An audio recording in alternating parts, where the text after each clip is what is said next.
It's 2 a.m. You're staring at a screen, trying to learn a new software or a coding language, and that little voice in your head starts whispering, "Why am I doing this? An AI could do this in 3 seconds."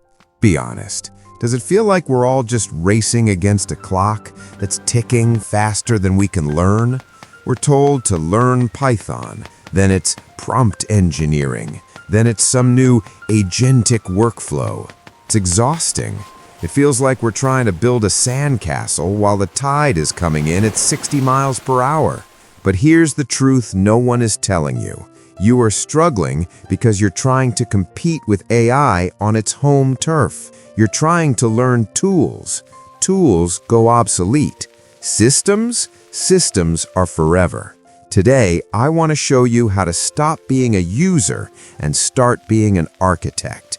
This is how you stay relevant in 2026 without losing your mind. Think back to high school. Remember that one teacher who made you memorize dates for a history test?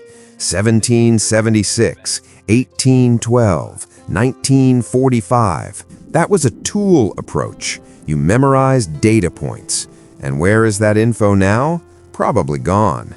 In the AI era, learning a specific software, let's say a specific video editing suite or a data analysis tool, is the modern version of memorizing those dates. AI is already better at the doing. If your value is just knowing which buttons to click, you're in trouble. I remember when I first saw an AI write a better essay outline than I could after 3 hours of research. I felt useless, like what's the point of my degree? But then I realized the AI had the data, but it didn't have the direction. It had the bricks, but it didn't have the blueprint. The first skill you need to master isn't a program, it's first principles thinking. Stop asking, how do I use this app? And start asking, what is the fundamental problem this app is trying to solve? If you understand the why, you can switch between tools in minutes while everyone else is spending months taking how-to courses for software that will be dead by next Tuesday. So, if we aren't memorizing, what are we doing? We are synthesizing.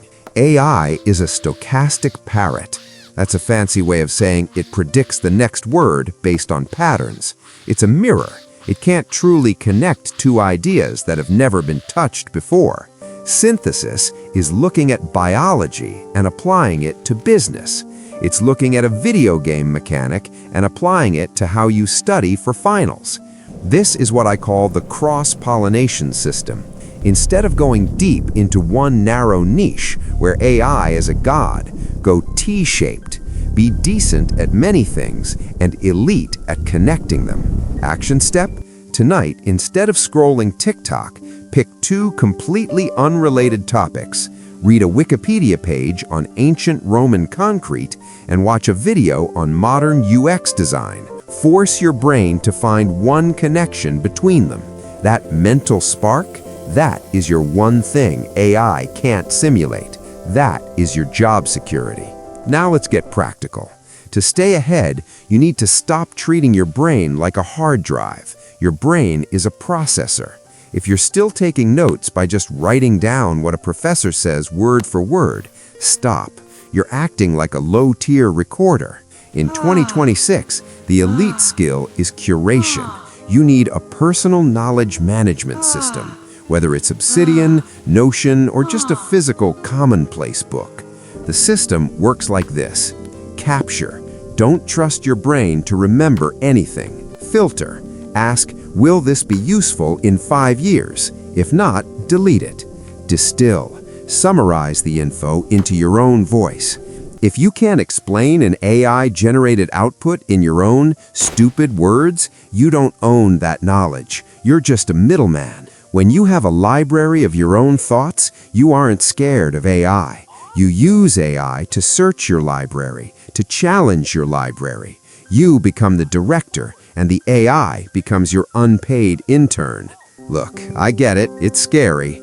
There are days I wake up and see a new tech demo, and I feel that pit in my stomach. I think, am I even going to have a career in 5 years? But then I remember every big shift in history. When the calculator came out, people thought math was over. When Google came out, people thought librarians were over. But what actually happened, the bar just moved higher. The people who survived and thrived were the ones who didn't fight the tool. They were the ones who said, okay, the boring part is now handled. What can I build on top of this? You are not being replaced. You are being upgraded, but only if you're willing to let go of the old way of learning. Stop trying to be a database. Start trying to be a visionary. So, here is your challenge for this week. Don't sign up for another How to Use AI course. Instead, pick a problem in your life, procrastination, a messy room, a difficult subject, and build a system to solve it from scratch.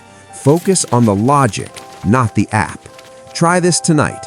Delete one productivity tool that you don't actually use and replace it with a simple pen and paper system. Master the logic first. The future doesn't belong to the smartest person. It belongs to the person who can learn, unlearn, and relearn the fastest. Let's level up together. We've got this. I'll see you in the next one.